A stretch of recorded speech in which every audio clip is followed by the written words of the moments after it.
Hello, peeps! For today's video, magba-Brazilian Botox nga tayo. Una kong ang ginawa ay sinampo ko lang siya at pinatuyo. Keraband Hair Botox nga pala yung gagamitin ko. Sa Shopee ko nga pala ito nabili for only 250 pesos. 2 bottles na siya. Simulan na natin!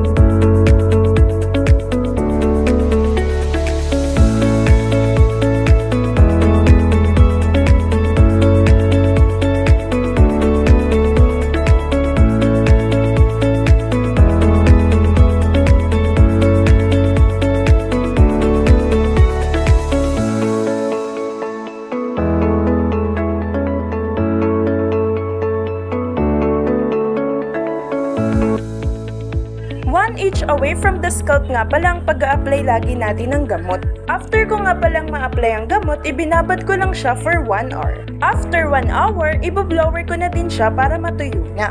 Make sure na 100% dry na yung buhok natin bago natin siya planchahin.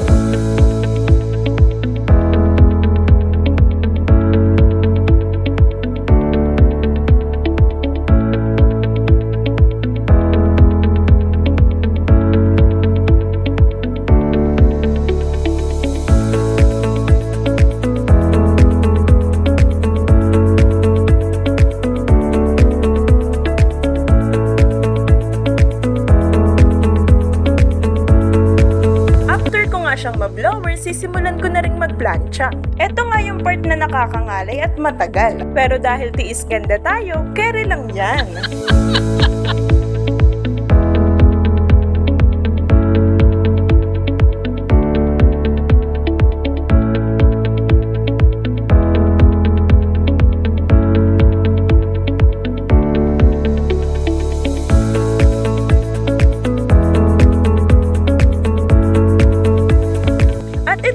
Result after ma-plancha.